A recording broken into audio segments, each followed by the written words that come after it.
है friends, how are you all? Welcome you to Deepak Sharma educational institute. Friends, क्या पढ़ने वाले हैं? एक्चुअली ये छोटा सा कैलकुलेशन मैं समझाने के लिए आया हूँ, है ना। अभी कुछ बच्चों का डाउट आ रहा था कि सर लेबर कॉस्टिंग के अंदर में, है ना, लेबर कॉस्टिंग के अंदर में जो एक कैलकुलेशन होता है ओवर टाइम का, वो हमें समझा दो। मैंने बोला ठीक है, समझाते हैं। क्या है, बड़ा ईजी सा कैलकुलेशन है, देखिए, है ना। अगर आप लोगों ने लेबर कॉस्टिंग का चैप्टर पढ़ा है, आप चाहे सीए कर रहे हो, सीएमए कर रहे हो, सीएस कर रहे हो, बीकॉम कर रहे हो, बीबीए कर रहे हो, है ना, इवन आप ओडिशा बोर्ड के अगर +2 के स्टूडेंट्स हो, अगर आप कॉस्ट अकाउंटिंग पढ़ रहे हो, है ना, अगर आप लोगों ने लेबर कॉस्टिंग का चैप्टर कर रहा है या कर लिया है, उसमें अगर आपका डाउट आ रहा है किस चीज़ से रिलेटेड, ओवर टाइम के कैलकुलेशन से रिलेटेड, है ना, मैं कैलकुलेशन की बात कर रहा हूँ, तो उसका मैं यहाँ पे डिस्कस कर देता हूँ। आपको देखिए, मैं दावे के साथ कह सकता हूँ आपको समझ आ जाएगा, ठीक है। और इसके बाद भी अगर कोई क्वेश्चन में डाउट होता है, यू कैन व्हाट्सएप मी। आपका मेरा व्हाट्सएप नंबर आपके पास है, ठीक है, उस पर आप मुझे व्हाट्सएप कर सकते हो, क्वेरी भेज सकते हो। I try to solve it, ठीक है। Thank you friends. इसके साथ हम लोग क्या करते हैं, क्वेश्चन को स्टार्ट करते हैं। आइए देखिए, बेसिकली मेरे पास एक क्वेश्चन है, अगर आप देखिए बोर्ड पे देखिए क्या कह रहा है। वी हैव 2 वर्कर्स, ठीक है, हमारे पास 2 वर्कर है और वर्कर एक्स है, वर्कर वाई है, और ये वीक्स के दिए गए हैं, ठीक है, ये डेज हैं, Monday, Tuesday, Wednesday, Thursday, Friday, Saturday. Worker X जो है, समझने का तरीका देखो क्या है। वर्कर एक्स जो है, मंडे को 10 घंटे काम किया है, these are the actual hours work, है ना, these are the actual hours work. Monday को वर्कर एक्स जो है 10 घंटे काम किया, ट्यूसडे को वो 9 घंटे काम किया, वेडनेसडे को 10 घंटे काम किया है, थर्सडे को 11, फ्राइडे को 6 एंड सैटरडे को 6 घंटे काम किया है। ये कौन? Worker X. वर्कर वाई ने क्या किया? मंडे को उसने 8 घंटे काम किया है, ट्यूसडे को 10 घंटे, वेडनेसडे को 11 घंटे, थर्सडे को 10 आवर्स, फ्राइडे को 5 आवर्स एंड सैटरडे को 4 आवर्स उसने काम किया, ठीक है। मैंने बोला ठीक है, क्या करना है, ओवर टाइम निकालना है। बट ओवर टाइम निकालने के लिए, है ना, इस पर्टिकुलर क्वेश्चन में मैंने इसीलिए लिया है, ये क्वेश्चन को मैंने इसलिए ऑप्ट किया है समझाने के लिए, ताकि मैं ओवर टाइम का कैलकुलेशन आपको समझा दूँ, ठीक है। अब देखो यहाँ पे ओवर टाइम कैसे पता चलेगा? पता कैसे चलेगा कि वर्कर एक्स ने मंडे को ओवर टाइम किया या नहीं? जब तक मुझे ये ना पता हो कि नॉर्मल वर्किंग आवर कितना है, डेली बेसिस में आपका नॉर्मल वर्किंग आवर कितना, अगर मुझे वो ना पता हो तो मैं कैसे बता सकता हूँ इसमें ओवर टाइम कितना है, इसमें नॉर्मल वर्किंग आवर कितना है? नहीं बता सकता, राइट। तो मुझे पहले ये पता लगा दो, तो जो मुझे पहले ये बता दो कि आपका जो नॉर्मल वर्किंग आवर है डेली, वो कितना होता है, मैं फिर बता दूंगा आपको ओवर टाइम कितना है मंडे को, ट्यूसडे को, थर्सडे को, वेडनेसडे को, है ना, राइट। क्वेश्चन मुझे कहता है कि भैया normal working hours on a daily basis is 8 hour, मतलब नॉर्मली वर्कर 8 घंटे काम करते हैं डेली बेसिस पे, normal working hour is 8 hours, है ना। तो आप मंडे को अगर एनालाइज करो, वर्कर एक्स को देखो और मंडे को एनालाइज करो तो क्या कर रहा है।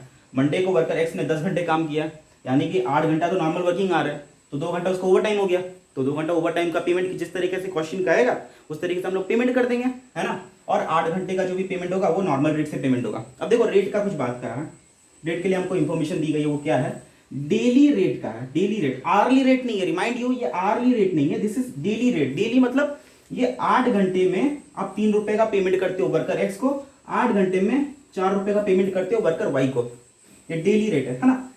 तो मैं इसे आर्ली रेट निकाल दूंगा, कैसे निकालूंगा, डेली रेट बटा normal working our per day, है ना, 3/8 4/8 करने से मेरा डेली आर्ली रेट आ जाएगा, ठीक है, कैलकुलेशन हो गया सर। अब क्या करना है, थर्ड चीज को आपको ध्यान रखना पड़ेगा। मैं बात बता देता हूँ आपको, ओवर टाइम से जुड़ी हुई कुछ बात है ना। देखो क्या होता है ना, आपने फैक्ट्रीज एक्ट का नाम सुना होगा, अगर आप CA कर रहे हो, ठीक है ना। CMA में बेसिकली आप लोग का जो इंडस्ट्रियल लॉ है, आप लोगों ने वहाँ पे पढ़ा होगा फैक्ट्रीज एक्ट 1948, राइट। तो वहाँ पे क्या बोला गया है कि ओवर टाइम का जो पेमेंट होगा ना, ओवर टाइम का जो पेमेंट किया जाएगा वर्कर को, उसके लिए उन्होंने प्रोविजन बताया फैक्ट्रीज एक्ट के अंदर में, राइट। तो उन्होंने बोला है फैक्ट्रीज एक्ट के अंदर में, गवर्नमेंट ने कहा है, if a worker works for more than 9 hours in a day और if a worker works for more than 48 hours in a week, then he will be entitled to overtime wages at a double the normal rate। Normal rate का दुगना उनका payment होगा over time पे, ठीक है। मतलब जितना भी टाइम उन्होंने ओवर टाइम खटा है, वर्कर ने जितने भी देर ओवर टाइम किया है, उस ओवर टाइम पीरियड में उनको डबल द नॉर्मल रेट से पेमेंट होगा। लेकिन ये प्रोविजन किस पे एप्लीकेबल होगा? ये प्रोविजन उसी पे एप्लीकेबल होगा जिस पे फैक्ट्रीज एक्ट एप्लीकेबल होता है ना। अब मैं बोला कि ये क्वेश्चन में मैं अज्यूम करता हूँ कि फैक्ट्रीज एक्ट एप्लीकेबल नहीं है, तो मैं ओवर टाइम कैलकुलेशन कैसे करूंगा सर, कैसे अपने वर्कर को पेमेंट करूंगा ओवर टाइम पे? तो उन्होंने कहा सुनो, फैक्ट्रीज एक्ट एप्लीकेबल होता है कुछ चुनिंदा फैक्ट्रीज के ऊपर में, सारी फैक्ट्रीज के ऊपर में फैक्ट्रीज एक्ट एप्लीकेबल नहीं होता, कुछ चुनिंदा लिस्ट दिए गई है ना। उस शेड्यूल के अंदर में जो भी फैक्ट्रीज फॉलो करती हैं उन्हीं पे फैक्ट्रीज एक्ट एप्लीकेबल होता है, उन्हीं फैक्ट्री को वो प्रोविजन मानना होगा। तो ऐसा क्या करें, इस क्वेश्चन को कैसे सॉल्व करें? तो ठीक है ना, अगर जिस फैक्ट्री के ऊपर में फैक्ट्रीज एक्ट एप्लीकेबल ही नहीं होता होगा, वहां पे मैनेजमेंट अपने हिसाब से पेमेंट करती होगी ओवर टाइम का, राइट। तो इस पर्टिकुलर क्वेश्चन में भी अपन वही अज्यूम करेंगे, क्योंकि क्वेश्चन साइलेंट है, इसने बोला नहीं है कि फैक्ट्रीज एक्ट एप्लीकेबल है कि नहीं है। अगर फैक्ट्रीज एक्ट एप्लीकेबल नहीं है तो फैक्ट्रीज एक्ट का प्रोविजन नहीं लगेगा। तो क्या लगेगा, जिस हिसाब से मैनेजमेंट पेमेंट करना चाहती है ओवर टाइम का वो लगेगा। इस चीज को आप खास करके ध्यान रखना, ठीक है। मैं फैक्ट्रीज एक्ट वाला एक क्वेश्चन भी करवाने की कोशिश करूंगा, अगर टाइम मुझे मिलता है तो मैं उसके ऊपर भी एक क्वेश्चन करवा दूंगा, ठीक है। अभी के लिए हम लोग अज्यूम करते हैं कि इसमें फैक्ट्रीज एक्ट एप्लीकेबल नहीं है, तो मैनेजमेंट जिस तरीके से बोलेगी अपन उस तरीके से पेमेंट करेंगे ओवर टाइम का, right. Is that very clear? Right sir, ठीक है, करते हैं। तो मैनेजमेंट ने बोला है कि भैया 8 घंटे नॉर्मल वर्किंग आ रहा है, 3 रुपए का पेमेंट डेली बेसिस पे होगा। 1 घंटे का कितना आएगा 0.375, यहाँ पे 1 घंटे का कितना आएगा 4/8 दैट इज 0.50, ठीक है। क्वेश्चन कहता है कि सुनो, Monday Tuesday Wednesday Thursday Friday, normal working hour है 8, एक्स के लिए भी वाई के लिए भी, लेकिन सैटरडे को नॉर्मल वर्किंग आवर जो है ना वो है 4 आवर्स, 8 आवर्स नहीं है। सैटरडे को अपन वर्कर को बुलाते हैं 4 आवर्स के लिए। अगर 4 आवर्स के ऊपर जितने भी घंटे वो काम करेगा उसको ओवर टाइम गिनाएगा, लेकिन कब तक? उन्होंने कहा सुनो, सैटरडे को अपन 4 घंटे के लिए बुलाते हैं, वर्कर को बुलाते हैं कि भैया 4 घंटे के लिए आना। अगर 4 घंटे से ज्यादा वो काम कर रहा है तो वो ओवर टाइम कर रहा है, लेकिन उसका पेमेंट कैसे होगा, है ना, ओवर टाइम का पेमेंट कैसे होगा? तो उन्होंने बोला कि सुनो, ओवर टाइम का जो भी पेमेंट आपको करना है ना वो डबल द नॉर्मल रेट से ही पेमेंट आपको करना है, राइट। ओवर टाइम का जो भी पेमेंट होगा आपका डबल द नॉर्मल रेट से पेमेंट होगा। सेकेंडली, सैटरडे के लिए कुछ स्पेशल प्रोविजन उन्होंने बोला है ना। जो हमारा मैनेजमेंट है उसने सैटरडे के बारे में कुछ खास बात कहा है। वो बोलता है कि सैटरडे को तो 4 घंटे के लिए बुलाते हैं, normal working hour on Saturday है 4 घंटे। 4 घंटे के ओवर एंड वो जितना भी काम कर रहा है वो होगा ओवर टाइम। और ओवर टाइम का पेमेंट सैटरडे को, ओवर टाइम का पेमेंट आई रिपीट सैटरडे को डबल रेट से नहीं होगा, 1.5 टाइम्स होगा, है ना, 150% से होगा, 200% से पेमेंट नहीं होगा, 150% ऑफ नॉर्मल टाइम रेट से पेमेंट होगा, ठीक है। 150% ऑफ नॉर्मल टाइम रेट से पेमेंट होगा, कब? सैटरडे को। लेकिन कब तक? अगर उसका टोटल वर्किंग आवर्स 8 तक जाता है ना, मतलब मैं उसको 4 घंटे के लिए बुलाया था, अगर वो 8 घंटे के लिए बुलाता है ना, 8 घंटे के लिए काम कर लेता है, सपोज मैंने उसको बुलाया था 4 घंटे के लिए, वो 8 घंटे मेरे पास काम करके गया, है ना, तो 4 घंटा तो नॉर्मल रेट से पेमेंट होगा, और ये 4 घंटा 1.5 टाइम्स या कह लो कि 150% ऑफ नॉर्मल टाइम रेट से पेमेंट होगा, ठीक है। अगर ये 8 घंटे से ज्यादा भी काम कर लेता है तो नेक्स्ट 1 घंटे के ऊपर जो भी वो काम किया है उसके ऊपर डबल द पीस रेट से पेमेंट होगा, ठीक है। ये वाला प्रोविजन एप्लीकेबल होने लगेगा। लेकिन यहाँ पे 4 घंटे से ऊपर जितना भी काम किया है अप टू 8 आवर्स उसको 150% ऑफ नॉर्मल टाइम रेट से पेमेंट होगा, ठीक है। बस इसको क्या करते हैं, क्वेश्चन को मैंने बहुत क्लियरली समझाने की कोशिश की है फ्रेंड्स, ये इंटरप्रिटेशन आपको भी आ जाना चाहिए, ठीक है, इस वीडियो के बाद से। अभी क्या करता हूँ, सॉल्यूशन दिखाता हूँ कि आखिर इसको सॉल्व कैसे करना है, राइट। आइए देखते हैं। तो आइए फ्रेंड्स सॉल्यूशन की तरफ बढ़ते हैं, ठीक है। ये क्वेश्चन को मैंने आप लोगों को समझा दिया, ये सॉल्यूशन देखते हैं कैसा होगा। तो पहला मैं लिख रहा हूं यहाँ पे डेज, ठीक है, ये मैंने डेज लिख दिया। फिर यहाँ पे लिख रहा हूं वर्कर एक्स, और यहाँ लिख रहा हूं worker Y, right. Days worker X worker Y, ठीक है। ये डेज को मैं थोड़ा ऊपर लिख देता हूँ फॉर बेटर प्रेजेंटेशन, राइट, ठीक है। अब वर्कर एक्स में मैं जो कॉलम है उसको सब डिवाइड कर देता हूँ, यहाँ लिखता हूँ नॉर्मल टाइम, यहाँ लिखता हूँ ओवर टाइम। वर्कर वाई में भी नॉर्मल टाइम ओवर टाइम, ठीक है, ये मैंने यहाँ पे किया। अब मैं यहाँ पे प्लॉटिंग कर देता हूँ Monday Tuesday Wednesday Thursday Friday Saturday, right friends. ये आप लोगों को दिखाई दे रहा होगा जी, बिल्कुल क्लियर है। तो Monday Tuesday Wednesday Thursday Friday Saturday, है ना। अब वर्कर एक्स का पहले हम लोग डील कर लेते हैं। वर्कर एक्स का अगर हम लोग इंफॉर्मेशन देखें तो हम लोगों को ये पता लगाना है कि वर्कर एक्स डेली बेसिस में नॉर्मल टाइम कितना काम किया है और ओवर टाइम कितना काम किया। चलो पहले मंडे को पकड़ते हैं, वर्कर एक्स का मंडे पकड़ते हैं। मंडे को वर्कर ने 10 आवर्स एक्चुअली काम किया, जिसमें से नॉर्मल वर्किंग आवर कितना है 8 आवर्स, ठीक है, तो ओवर टाइम आवर कितना होगा 2। ट्यूसडे को उसने कितने घंटे काम किया 9 आवर्स, दैट मींस 8 आवर तो उसका नॉर्मल वर्किंग आवर था और 1 आवर उसका ओवर टाइम होगा।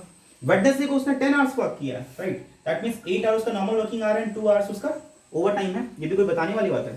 थर्सडे को 11 आवर्स उसने काम किया, जिसमें से 8 आवर्स उसका नॉर्मल वर्किंग आवर है and 3 hours has been devoted for over time, right. Friday को 6 घंटे काम किया, 6 घंटे काम किया, that means there is no over time on Friday. Friday को कोई भी ओवर टाइम काम नहीं किया गया वर्कर एक्स के द्वारा, राइट। सैटरडे को देखो, सैटरडे को वर्कर एक्स ने कितना घंटा काम किया 6, right, 6 hours has been worked on Saturday. लेकिन मैनेजमेंट ने बोला था ना कि सैटरडे को अपन 4 घंटे के लिए बुला रहे हैं, है ना, worker has to work for 4 hours. Normally अगर 4 आवर्स के ऊपर जितने भी काम करेगा, जितना घंटा भी काम करेगा, that will be over time. तो 4 घंटा बस normal, and 2 hours is over time, ठीक है, सैटरडे का क्लियर हो गया। अब वाई को पकड़ते हैं, देखो वाई मंडे को 8 आवर्स काम किया, दैट मीन्स कुछ ओवर टाइम नहीं किया क्योंकि 8 आवर्स से तो अपना नॉर्मल वर्किंग आवर था डेली बेसिस में। अच्छा, ट्यूसडे को उसने 10 आवर्स काम किया, दैट मीन्स 8 आवर्स उसका नॉर्मल है, 2 आवर्स ओवर टाइम है ट्यूसडे को। वेडनेसडे को वर्कर वाई ने 11 आवर्स काम किया, दैट मीन्स 8 आवर्स उसका नॉर्मल है, 3 आवर्स उसका ओवर टाइम है। थर्सडे को उसने 10 आवर्स काम किया, दैट मीन्स 8 आवर्स उसका नॉर्मल है, 2 आवर्स उसका ओवर टाइम है।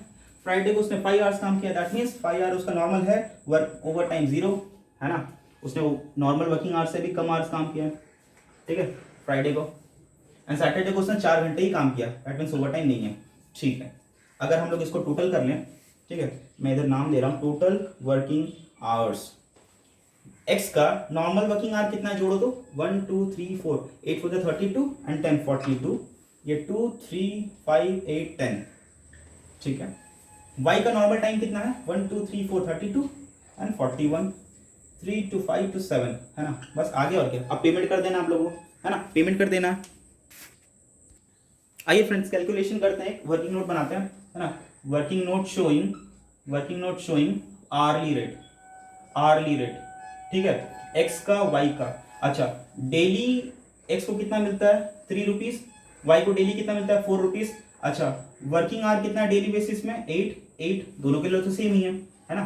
तो आवरली रेट कितना हो गया, आवरली रेट हो गया 3/8, that gives me 0.375 I guess,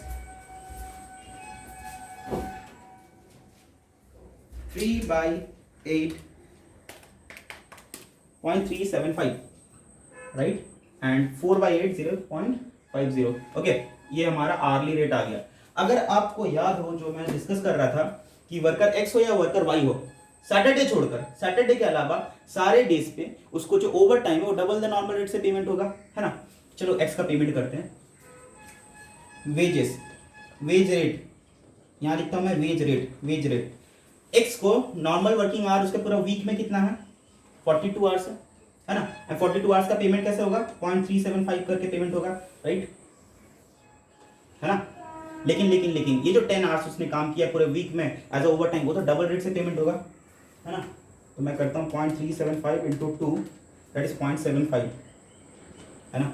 wage rate per hour है ये, वेज रेट पर आवर मतलब 42 आवर्स का जो पेमेंट होगा वर्कर एक्स को वो 0.375 के हिसाब से होगा, एंड वर्कर एक्स को जो ओवर टाइम का पेमेंट होगा वो 10 आवर्स के लिए वो 0.75 के हिसाब से होगा। सिमिलरली वर्कर वाई का कितना है बोलो 0.50 आवर्ली रेट है, एंड डबल होने से कितना मिलेगा उसको 1। चलो ठीक है, अगर हम लोग निकाल देते हैं पेमेंट, है ना, चलो इसको कितना मिलेगा 42 इंटू 0.375 मल्टीप्लाई करना है, क्विक 15.75 इसको मिलेगा normal wage, and overtime कितना मिलेगा 7.5, है ना। I hope it's clear. And worker Y को कितना मिलेगा 20.5 नॉर्मल रेट, एंड आपको ओवर टाइम मिलेगा 7। अगर आप इन चारों को ऐड कर देते हो you will get the total wage for the week. Total labour cost for the week stands as कितना 15.75 plus 7.5 plus 20.5 plus 7, okay, that is 50.75, है ना। So this is the labour cost for the worker X and worker Y for the entire week, है ना। पूरे week में worker X and worker Y का जो wages होगा टोटल मिला के आ रहा है 50.75, ठीक है। आई होप इट्स क्लियर फ्रेंड्स, है ना। अब देख लीजिए इस चीज़ को नोट डाउन कर लीजिए, बट ठीक है, शायद मैं इस चीज़ को अच्छे से समझा पाया फ्रेंड्स। अगर समझा पाया तो ठीक है, कमेंट कर लेना, ठीक है। फ्रेंड्स तक इस वीडियो को पहुंचाना ये आपकी रिस्पॉन्सिबिलिटी है, ठीक है। जिन जिन फ्रेंड्स को डाउट है ओवर टाइम के कैलकुलेशन में उनको ये दिखाना, और अगर आपको इस वीडियो के बाद भी आपको लगता है कि आप ये वो फैक्ट्रीज एक्ट वाले क्वेश्चन नहीं कर पा रहे हो, देन कमेंट डाउन बिलो, मैं उस पर एक वीडियो बनाने की पूरी कोशिश करूँगा, ठीक है। With that thank you so much, bye bye.